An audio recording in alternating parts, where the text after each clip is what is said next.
Selamünaleyküm ve rahmetullahi ve berekatuhu. ASSAM'ın Adaleti Savunanlar Stratejik Araştırma Merkezi'nin 2024 yılında tertiplemiş olduğu Orta Doğu ve Kuzey Afrika krizlerine çözüm çareleri başlıklı kongremize hoş geldiniz. Değerli başkanım, değerli katılımcılar ve değerli Müslümanlar, hepinizi Allah'ın selamı ile selamlıyorum. Esselamu Aleyküm ve Rahmetullahi ve Berekatuhu. Konu başlığımız Yahudi Nazizmi, siyasal Siyonizmin arz-ı mevcut hayali. Aslında bütün hayatımız şerefli bir ölüm içindir. Ümmetin izzeti ve selameti adına rahatını terk edebilenlere selam olsun. Bu çalışmamı hayatlarını İslam davasına ve Müslümanların ittihadına adamış olanlara atfediyorum. Ümmet olarak 20. yüzyılın başında dağıldık. Aidiyeti bozulan devletler ve Müslümanlar bağı kopmuş tesbih taneleri gibi savruldu. Bizi dağıtan celladımıza aşık olduk.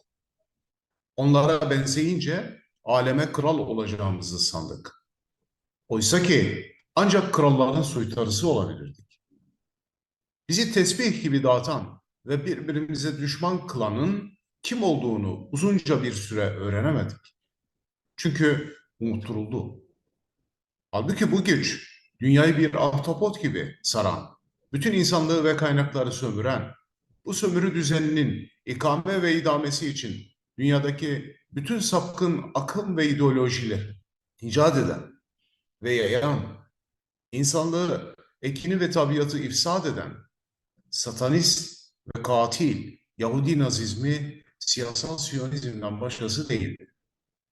Siyonizmin en büyük destekçisi ve takipçisi ise Hristiyan zannettiğimiz Siyonizmin kuklası haline gelmiş zavallı evanjelik, Püriten, Protestan Hristiyanlarıdır. O bakımdan bu kavramları bilmeden bugünleri, dünyadaki sömürü düzenini, İslam dünyasındaki savaşları ve işgalleri anlayamayız. Abdullah İbni Sebe'den başlayarak Yasef Nassi, Sebatay Sevi, Albert Pike, Theodor Herzl'a kadar uzanan bu insanlık düşmanı şebekeyi tanımadan bugünleri doğru idrak edemeyiz. Bu çalışmada Yahudi Nazizmi siyasal Siyonizme ait bir pencere aralamak istendi. Başarı alemlerin Rabbi olan Allah'a mahsustur. Yahudi gücünün dünya hakimiyeti nasıl sağlandı? Amerika ve Avrupa Birliği başkanlarına diz çöktürten güçten bahsediyoruz. Değerli Müslümanlar, günümüzde POTUS Biden'ın, Alman şansölyesinin ya da başka devlet başkanlarının Gazze katliamına neden katliam diyememelerini, Biden'ın Yahudi otoritesi önünde diz çökmesinin bir anlamı var elbette. Bunu anlayabilmek için Yahudi gerçekliğini iyi analiz etmemiz lazım. Yahudi gerçekliğini doğru analiz edebilenlerden birisi de Louis Marşalko'dur. Aslen Macar olan Marşalko, Bolşevizm ve vahşi kapitalizmin arkasındaki sinsi gücün kim olduğuyla ilgili fikirleriyle tanınır. 1945'te Bolşevikler henüz Macaristan'ı işgal etmeden ülkesini terk etmek zorunda bırakılmıştı. Yahudilerin milletleri yok etme planlarını anlattığı Dünya Hakimleri Yahudi isimli kitabı mutlaka okunmalıdır. Kitap 2014 ve 2019 yıllarında Sevil Yayınevi tarafından basılmış çok kıymetli bir bilgi kaynağıdır. Bence liselerde ders kitabı olarak okutulmalıdır. Çünkü Yahudi Nazizmi, siyasal Siyonizm anlaşılmadan günümüz meselelerine doğru bakış açısı oluşturulamaz. Dünyamız bugün ister açık ister gizli olsun Yahudi Nazizmi, siyasal Siyonizmin hakimiyeti altına girmiş bir Yahudi hapishanesidir. Ülkeler ise bu hapishanenin koğuşları mesabesindedir. Ülkelerin başındaki yöneticiler ırkçı emperyalizmin gardiyanlığını üstlenmiş birer kukladır. Dünyanın bir Yahudi hapishanesi olduğunu anlamak için basit bir yöntem kafidir. Nasıl ki X-ray cihazları detayları ortaya çıkarabiliyor ise, belirli usuller kullanılmak suretiyle Yahudinin dünya hakimiyeti meselesi de kolayca ortaya çıkarılabilir. Bugün yeryüzünde her konuda sınırsız denilebilecek ölçüde özgürlük varken, bu özgürlükler Yahudinin eleştirilmesi için asla kullanılamaz. Kullanılanlar itibarsızlaştırılarak yok edilir. Yahudi tipolojisine bakacak olursak, şu bir hakikattir ki Yahudi hiçbir vakit beğenilen bir tip olmamıştır. Onlar bulundukları memleketlerin lisanlarını kullanan, isimlerini alan, görünürde vatansever, iş ahlakına sahip insanlardır. Bunlar Yahudiliğini inkar etmeyenlerdir. Bir diğer kısım ise atadan, dededen Yahudi olup geçmişi karanlıktır. Kimse onların Yahudiliklerini bilmez. Onları da vatansever olarak milliyetçi, solcu liberal, siyasetçi, vekil, bakan, başbakan, bürokrat, asker olarak görürüz. Hiç kuşkusuz. En tehlikeli olanlar bu kriptolardır. Onları ancak ve ancak icraatlarından anlayabilirsiniz. Dışarıdan destekli olmaları nedeniyle en belirgin özellikleri emperyalizmin çıkarlarına hizmet etmeleridir. Milli çıkarlar söz konusu olduğunda ise yaptırtmam demeleridir. Ülkelere en çok zararı bu kriptolar verir. İster açık, ister kripto olsun, bir Yahudinin sadakatinden asla bahsedilemez. Asla ve asla ruhunu teslim etmez. O her zaman Yahudidir. Diğerleri ise onlar için yaratılmış bir goyimdir. Yahudinin hedefi dünya hakimiyetidir. Bu hedef için 19. yüzyılda oluşturulmuş Sion liderler protokollerinde gizlilik kuvvetimizin temelidir der. O bakımdan Şişli'de, Londra'da, Brooklyn ve New York'ta hiç kimse sakallı ve cübbeli bir Yahudi'ye rastlamaz. Bizden devşirdikleri hain yapı FETÖ'de ilhamını bu Sion protokollerinden almıştır. İsrail için ne demişlerdi? Çok ilginç. Güneyde en sevdiğimiz ülke. FETÖ ile Siyonistler arasındaki işbirliğinin en veciz ifade tarzıdır bu. Siyonistler bu kriptolar sayesinde ülkeleri parmağında oynatacak güce sahip olurlar. Gelelim Hristiyanlığın Siyonistleşme sürecine.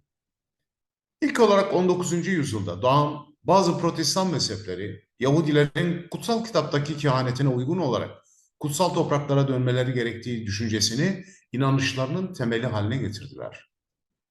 1830'da İngiltere'de John Nelson Darby tarafından kurulan Plymouth kardeşliği mezhebi tüm kutsal kitap kehanetlerinin Yahudilerin kutsal topraklara dönmesi üzerine kurulduğu doktrinini kabul etti.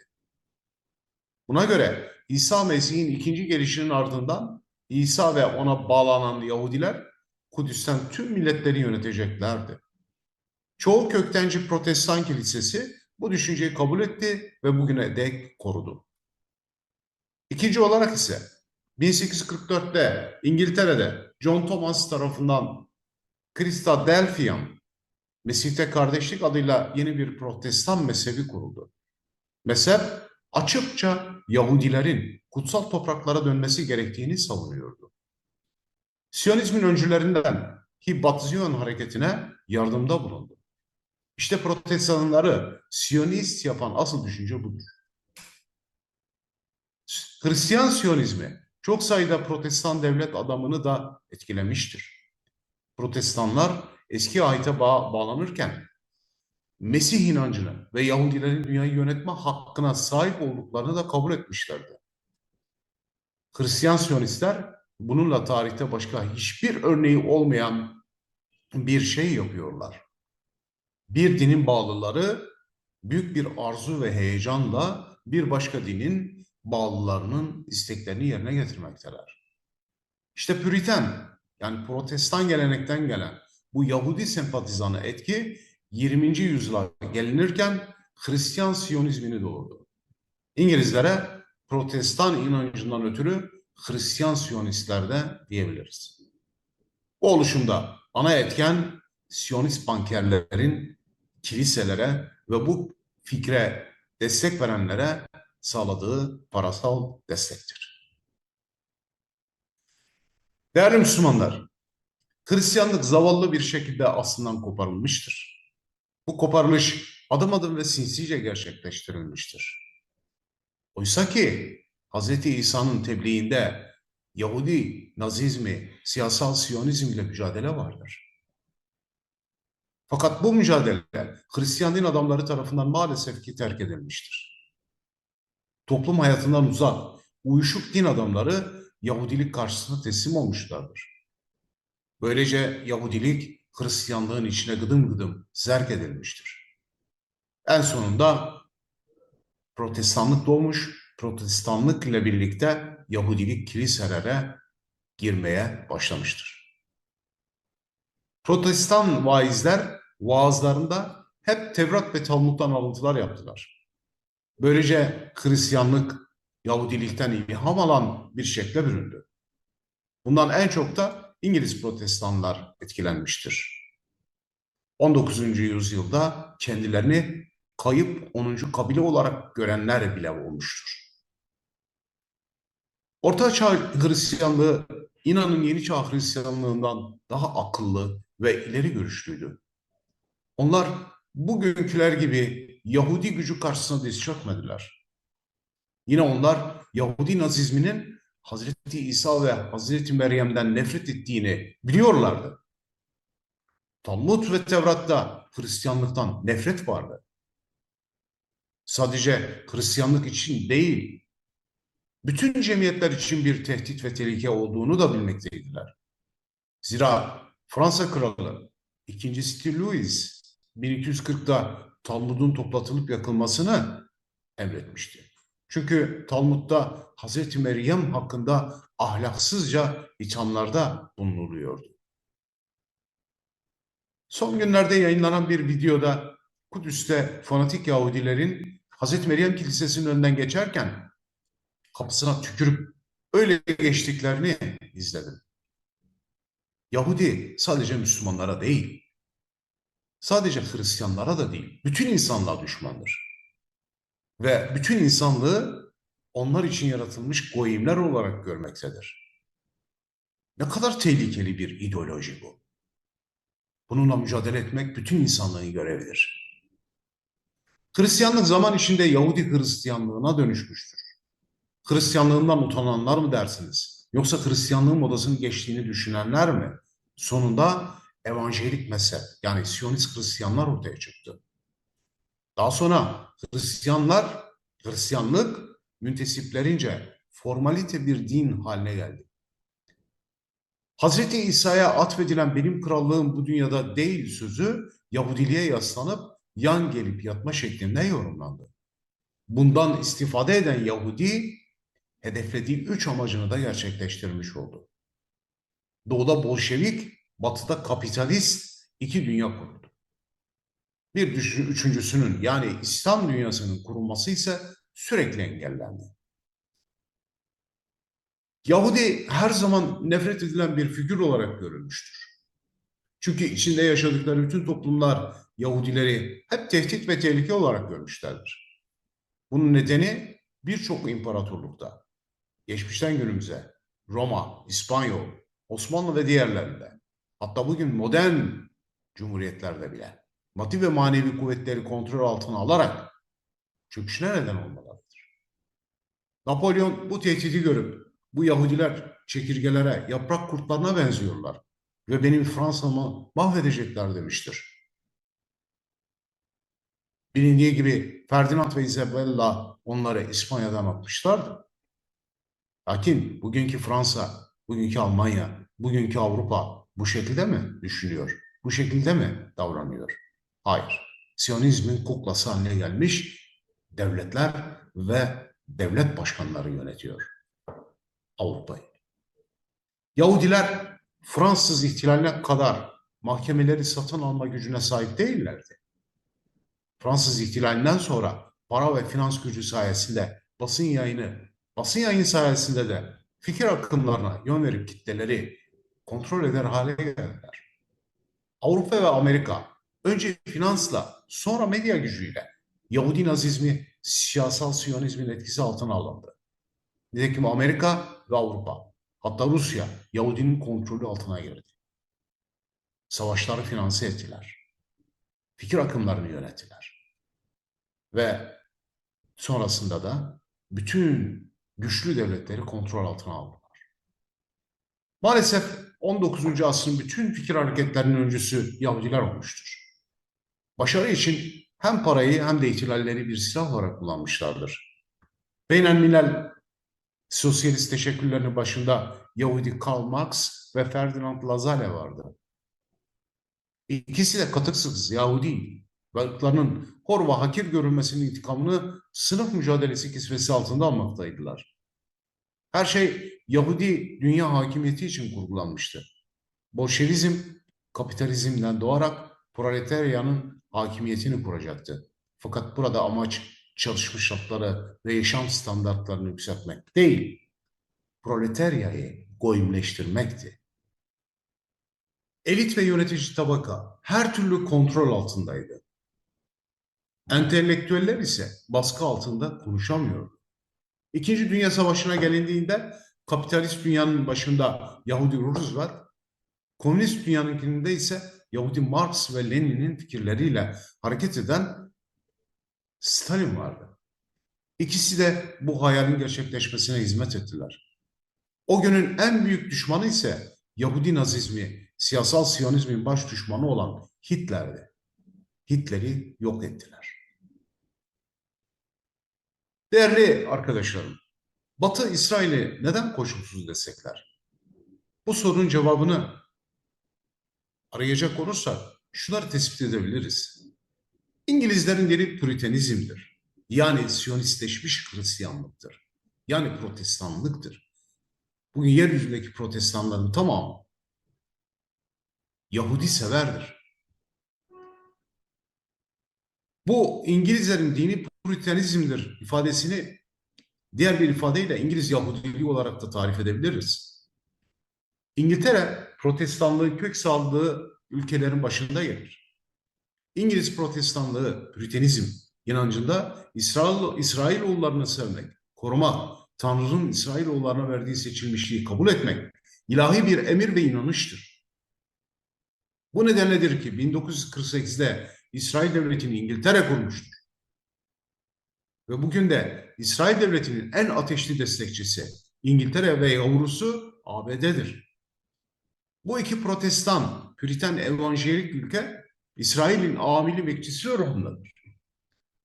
İngiltere'nin ve ABD'nin bu tutumu Tevrat'ta Yeşaya bölümünde yazan kehanete dayanmaktadır.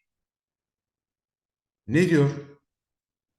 Yeşaya bab 60, 10, 12 ve 16. bölümlerde Tevrat'ın Yeşaya bölümünde aynen şu ifade geçiyor. Yabancılar senin surlarını onaracak. Kralları sana hizmet edecek. Çünkü sana kulluk etmeyen ulus ya da krallık yok olacak. Uluslar ve krallar bir anne gibi seni emzirecektir. ABD'nin dünya politikasını kontrol eden İngiltere'dir arkadaşlar. ABD'de önemli kararlar İngiliz diplomatları tarafından alınır. Ve onların izni, haberi olmadan adım atmaları mümkün değildir. ABD'yi dünyada etkileyecek tek güç Londra'dır. Ve Washington'un da dünyada danışacağı tek ülke İngiltere'dir. Püritenler kendilerini eski ahite öylesine kaptırmışlardır ki Amerika'ya New England, Yeni İngiltere yerine New Israel, Yeni İsrail adını verdiler. Püritanizm Amerika'nın kuruluşunda böylesine önemli rol oynayıp Amerikan ruhunu şekillendirirken bu ülkeye Yahudi sempatizanı misyonunu da yükledi. Püritenlik daha sonra gelişen tüm Amerikan protestanlığını, evangelizmi de etkisi altına almıştır. Bugün ABD'de kitleler Yahudi nasıl isterse o şekilde düşünen goyimler haline gelmiştir. Püritenler Kendilerini eski ayete öylesine kaptırmışlardı ki Amerika'ya New England, Yeni İngiltere yerine New Israel, Yeni İsrail adını verdiler. Püritanizm Amerika'nın kuruluşunda böylesine önemli rol oynayıp Amerikan ruhunu şekillendirirken bu ülkeye Yahudici, Yahudi sempatizanı Judaizler misyonu da yükledi. Püritenlik daha sonra gelişen tüm Amerikan protestanlığını, evangelizmi de etkisi altına almıştır.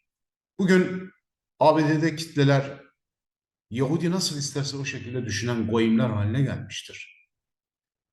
ABD'de 100 milyon üzerinde evangelik Hristiyan bulunmaktadır. Siyasetten ekonomiye, bürokrasiden bankacılık ve finansa, medyadan düşünce kuruluşlarına kadar uzanan etki alanları vardır.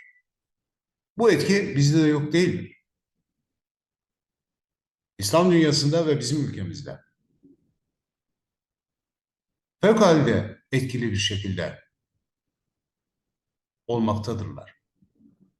Bugün Türkiye'de anası, yavrusu, Türkiye siyasetinin, muhalefetin savunduğu fikirlere bakarsanız bunu rahatlıkla görebilirsiniz. Yahudi Nazizmi, siyasal Siyonizmin hedefi nedir? Kıymetli arkadaşlar, değerli Müslümanlar, Yahudi Nazizminin hedefi dünya hakimiyetiyken siyasal Siyonizmin hedefi İsrail'i kurmak olmuştur.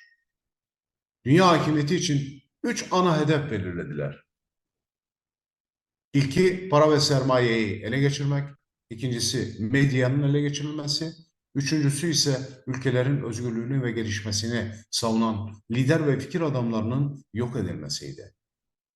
Dünya hakimiyet fikri 3 koldan ilerlerken para ve sermaye, basın yayın ve en nihayet liderlikler ele geçirildi.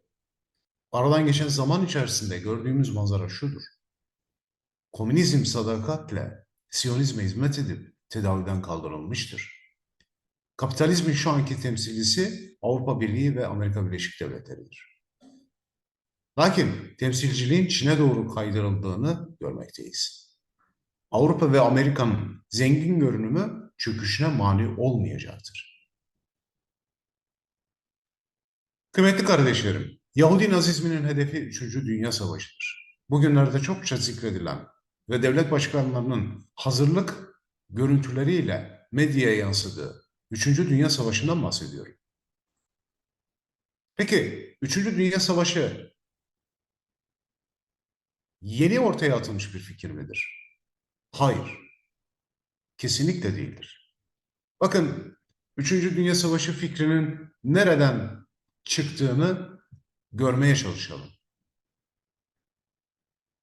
33. dereceden mason olan ABD'li Yahudi Albert Pike, Ahlak ve Dogma adlı kitabında savundukları ile ABD masonluğunun eflatunu olarak görülür.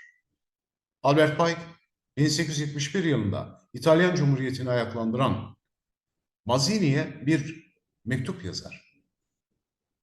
O mektupta aynen şu ifadeler geçmektedir. 3 tane dünya savaşı öneriyoruz. Bunlardan bir tanesinde monarşinin hepsi yok olacak. Osmanlı, Rus Çarlığı, Doğu Avrupa'daki monarşik yapılar yok oldu. Bu kavganın sonucunda 2. Dünya Savaşı'nı yapacağız.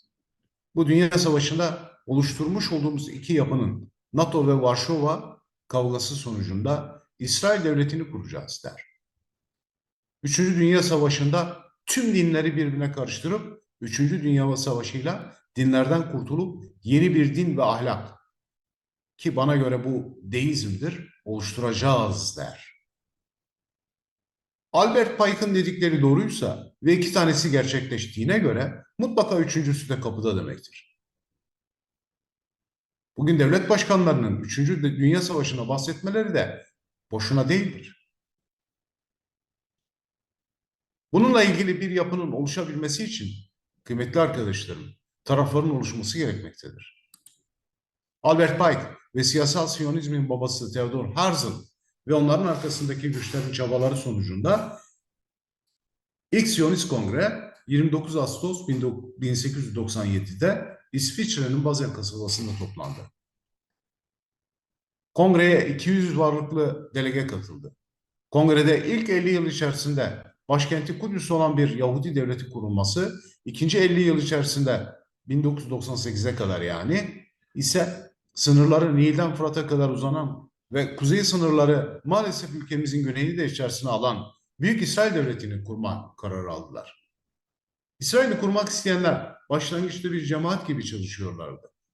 Ama güçlendikçe durum değişti ve devlet düzenine benzer bir hiyerarşik yapıya gidildi. İsrail'in devletleşmesinde İsrail ordusunun etkisi büyüktür. İsrail ordusu Çanakkale'de kurulmuş ilk savaşını da İngilizlerin safında Osmanlı'ya karşı vermiştir. Yahudiler 1070 yılında Roma komutanı Titus'un Kudüs'ü işgalinden bu yana ilk kez düzenli bir orduya sahip oldular ve Osmanlı'ya karşı savaştılar. Adına Siyon Katırcı Alayları dendi. Siyon Katır Birliği komutanının Çanakkale Savaşı'nda Siyonistler adlı eserinin kapağında Çanakkale Savaşı'nda hatıra fotoğrafı olarak çekilen ve ellerinde bugünkü İsrail'in bayrağı olan askerlere ait bir resim yer alıyor. Siyonistler ile ilk çatışmamız Çanakkale'de oldu.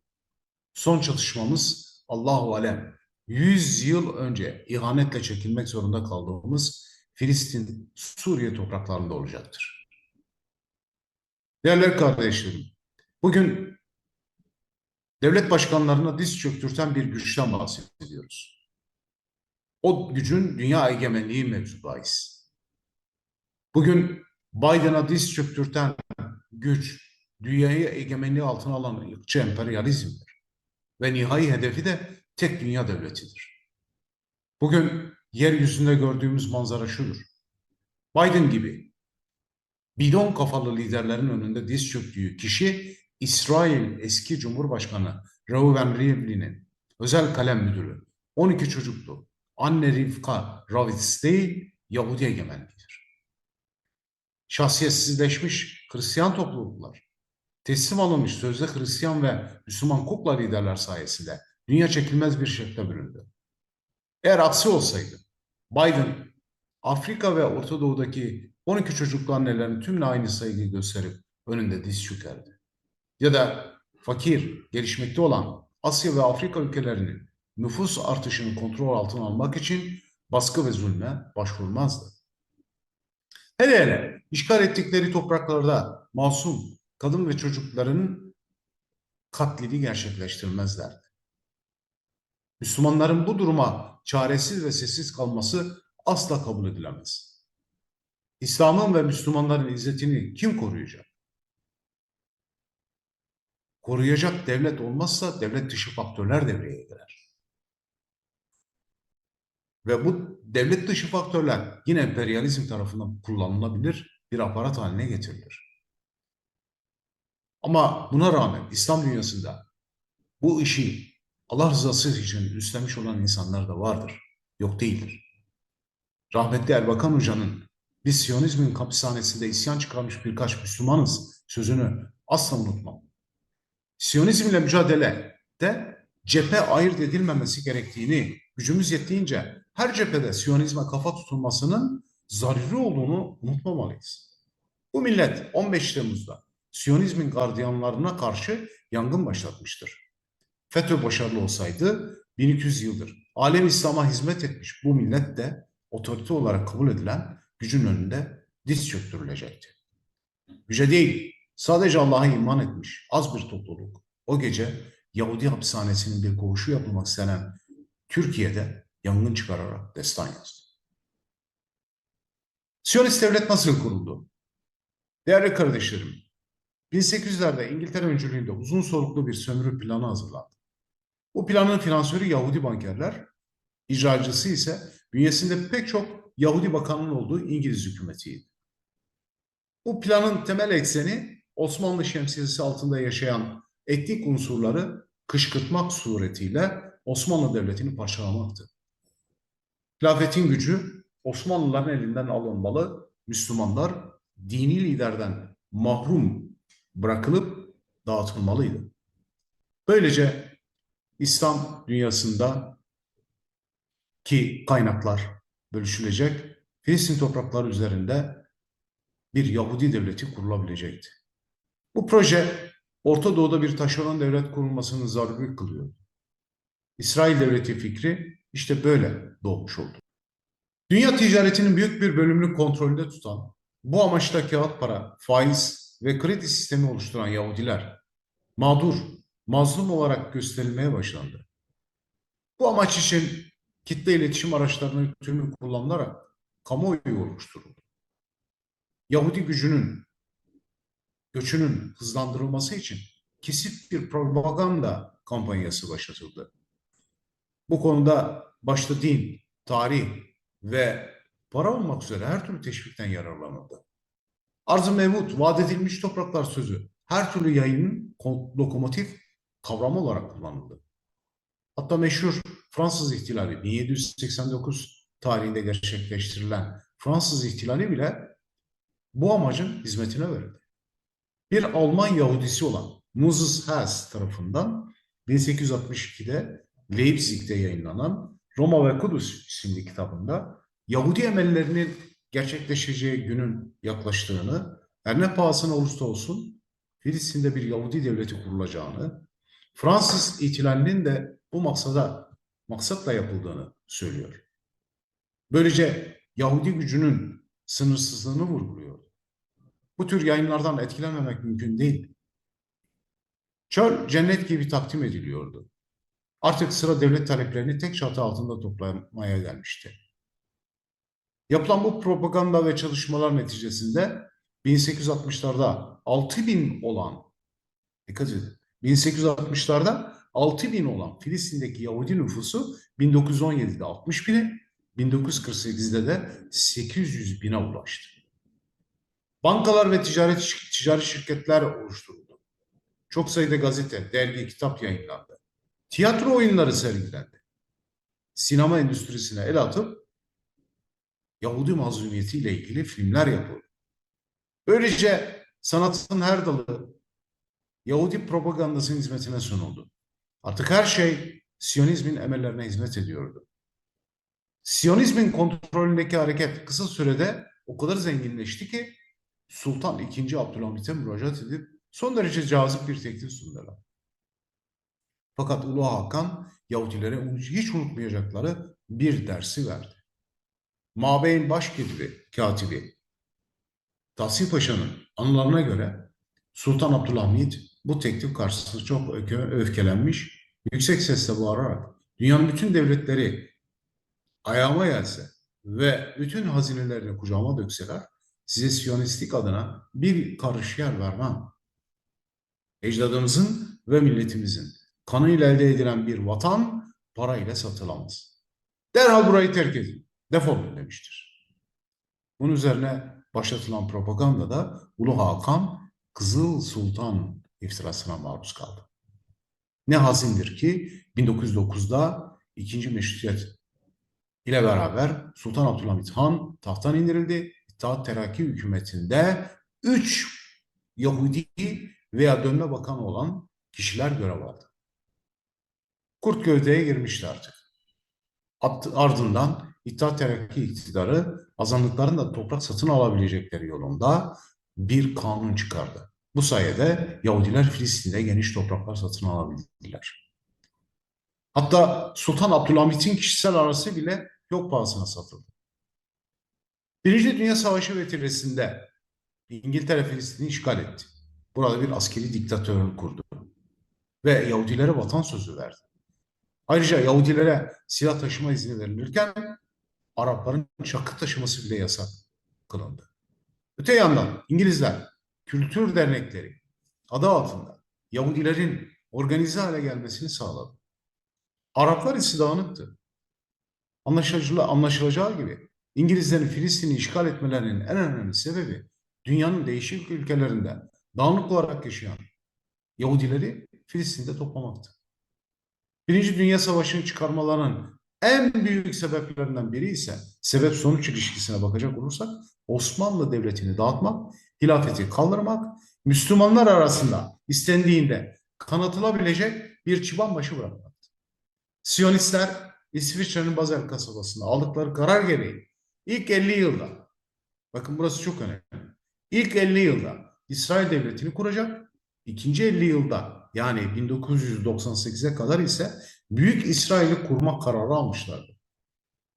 Bu fikir 1917'de İngiltere Dışişleri Bakanı Yahudi Arthur Balfour tarafından açıklandı. İngiliz Kraliyet Hükümeti Filistin'de Yahudi halkı için milli bir devlet kurulmasını memnuniyetle karşılıyor. Bu gayeye ulaşmayı kolaylaştırmak için en değerli meselelerini harcayacaktır denmekteydi. Artık İsrail, İslam dünyasının içine kılıç gibi girecek, İslam coğrafyası paramparça edilecekti. Bu amaca ulaşmak için önce Osmanlı Devleti parçalanmalı, hilafetin birleştirici gücü ortadan kaldırılmalıydı. Bu fikir Orta Doğu'dan pay kapmak isteyenlere pek cazip geldi. Avrupa, Amerika ve Rusya tarafından onaylandı. Ardından sürekli savaşlarla bizi yıpratma retirisi başlatıldı. 1877'de Rusya saldırdı. 93 Harbi'nde korkunç bir yenilgi aldık ve kitlesel göçlerle sarsıldık. Bu savaşın yaraları sarılmadan Yunanistan ayaklandı 1897'de. Dömeke'de Yunanistan'la savaşırken Makedonya isyanı başladı bu sefer. 1902. 1911'de İtalyanlar Trablusgarp'ı elimizden almak istediler. İtalya ile kapışmak zorunda kaldık. Trablus Savaşı bitmeden Balkanlar yeniden alevlendi. Sırbistan, Bulgaristan, Yunanistan, Karabağ ve Romanya'dan oluşan küçük çaplı bir Haçlı ordusuyla iki Balkan Savaşı yaptık. Yıpratma savaşları soluksuz tam 21 sene sürdü. İnsan, para ve silah kaynaklarımız tükendi. Şimdi sıra öldürücü yumruğu indirmeye gelmişti. Hasta adam damgasını vurdular ve işimizi külliyen bitirmek için dünyanın en büyük donanmasını 700 bin asker eşliğinde Çanakkale'ye gönderdiler. Buna rağmen yendik. Ne var ki diğer cephelerde işler iyi gitmemiş, Birinci Dünya Savaşı'ndan yeni çıkmıştık. İstanbul işgal edildi. Halifeyi alıp götürdüler. Bir süre sonra da hilafet kaldırıldı. Böylece İngiltere Meşru'nun projesinin en önemli sonucuna ulaşmış oldu. Artık İslam halifesi yoktu ve Müslümanlar bu birleştirici güçten mahrumdu. Yılların rüyası Filistin'de Yahudi devleti kurma fikri artık gerçekleştirilebilirdi. Ve başardılar. Peki Yahudi gücü, siyasal Siyonizm, Yahudi nazizmi buna karşı Müslümanlar ne yapacaklar? Elleri kolları bağlı olarak oturacaklar mı? Hayır. Asla ve kata. Değerli kardeşlerim, Soğuk Savaş'ın sona erdiği 1990 yılından sonra Siyonizmin emrindeki Amerika ve Başkanı POTUS George Walker Bush tarafından Haçlı seferleri başlatılarak Irak, arkasından 2001'de Afganistan işgal edildi. Fakat bu işgaller hem maddi hem de askeri kayıplara neden olduğu için Batı kamuoyunda itirazlara neden olmuştur. Ünlü teorisyen Graham Fuller ki bu şahıs American Rand Corporation düşünce kuruluşunun daimi politik danışmanıdır. ABD merkezi haber alma teşkilatının da Milli Haber Alma Konseyi eski başkan yardımcısıdır. Onun tarafından ileri sürülen medeniyet içi çatışma teziyle İslam dünyasındaki iki fay hattı olan milliyetçilik ve mezhepçilik üzerinden hayata geçirilmiştir. Bizzat Batı'nın kurup finanse ettiği terör örgütleri İslam coğrafyasında yeni işgal vasıtaları olarak kullanılmıştır. 2011'de Batı'nın Arap Baharı, bizimse Arap Çilesi dediğimiz olayların başlaması sonucunda Kuzey Afrika çalkantıya girmiş, Batı'ya karşı en sert tavrı sergileyen Libya ve Kaddafi'ye ağır bir bedel ödetilmiştir. Libya işgale uğramış, Kaddafi linç edilmiştir. Suriye ise iç savaşa sürüklenmiştir. Ülkemizdeki senaryo ise 15 Temmuz'da asil milletimiz ve güçlü siyasi irade tarafından bertaraf edilmiştir. Bu etirede Batı, İslam dünyasına imparatorluklarla saldırırken İslam ülkeleri Irak, Libya, Suriye, Afganistan örneğinde olduğu gibi münferit savunma yapmışlar. Ağır mağlubiyetlerle sonuçlanan işgaller ve parçalanmalar yaşamıştır. Kaynaklarımız ırkçı emperyalizm tarafından sömürülmektedir. Dolayısıyla İslam dünyası sahip olduğu jeopolitik değer, yeraltı ve yerüstü kaynaklar bakımından hasta Batı'nın açık tehdidi altındadır. Batı'nın medeniyetler çatışması üzerinden başlattığı, medeniyet içi çatışma ile ikame ve idame ettirdiği işgalleri durdurmanın bir tek yolu vardır. O da İslam dünyasının bir medeniyet içi ittifakı kurup idame ettirmesidir. Yaşananlar bir tesadüf değildir, planlıdır. Yüzyıllardan beridir, adım adım elde edilmiş bir sonuçtur. Bugün yaşananlar hiç kuşkusuz dünyayı bir Yahudi hapishanesine çeviren Yahudi nazizmi, siyasal Siyonizm, jeopolitik felsefesinin bir sonucudur. Bu zulüm düzeniyle mücadele etmek bütün Müslümanların vazifesidir. İslam Birliği fikrinin temeli, İslam'ın temel faraziyelerinden olan Müslümanlar ancak kardeştir emridir. İslam'ın önerdiği toplum modeli ümmet olmaktır. Emperyalizmin tuzaklarından ve sömüründen kurtuluş reçetesidir. Küresel sistemin, ırkçı emperyalizmin ve G7'lerin karşısına adil, herkesin müreffeh olduğu bir dünya nizamının konmasıdır. İslam Birliği fikri, İslam dünyasının Batılılar karşısına düştüğü zafiyet, acziyet ve aşağılık kompleksinden kurtuluş ve diriliş yolunun arayışıdır. Bu itibarla İslam Birliği veya diğer ifadeyle İttihat-ı İslam teklifi bir yönüyle mevcut düzene bir alternatif, diğer yönüyle de tepkiseldir. Batı karşısında Müslümanların durumlarını düzeltmeyi, ıslahı gaye edilmektir. Bu dakika gerçekleştirilmelidir. Bu amaçla aslan olarak 2017'den bu yana 7 tane kongre, bu yılda Orta Doğu ve Kuzey Afrika'daki krizleri konu olan bir kongre gerçekleştiriyoruz. ASSAM'ın Orta Doğu, Kuzey Afrika'daki sorunların çözümü için önerisi bu bölgede iki federasyon yapılanmasına gidilmesidir. Emperyalizmle mücadelenin tek yolu budur. Kurucu Genel Başkanımız merhum Adnan Tanrıverdi Paşa'mızın 2009 yılında ifade ettiği Filistin halkı İslam'ın Gazze'deki ordusu olduğunu ispat etmiştir. Milleti Müslüman olan devletler ya Filistin'i kendi silahlı kuvvetleriyle korumalıdırlar ya da Filistin için İsrail ile baş edebilecek modern bir silahlı kuvvetler oluşturulmalıdır. Sözü hayata geçirilmiş olsaydı şayet bugün Gazze bir mezarlık haline gelmezdi. Orta Doğu ve Kuzey Afrika'da Siyonistler ve onların destekçileri tarafından yakılan ateşin ana gayesi Büyük İsrail hezeyanıdır. Buna karşı alınacak önlem ise Orta Doğu ODBİF ve Kuzey Afrika KABİF ülkeleri milli sınırları değişmeden siyasi, askeri, iktisadi, savunma sanayi, dış politika alanlarında ASSAM'ın önerdiği Afrika mihveri İslam Birliği Konfederasyonu altında iki ayrı bölgesel federasyon kurmalarıdır. Eğer bu kurulursa Allah'ın izniyle Müslümanların birliği gerçekleşmiş olacak ve ırkçı emperyalizme karşı, siyasal Siyonizm, Yahudi nazizmine karşı Müslümanlar güçlenmiş olacaklardır. Bunun gerçekleşmesi ümidiyle ve duasıyla hepinizi Allah'a emanet ediyorum. Esselamu Aleyküm ve Rahmetullah ve Berekatuhu.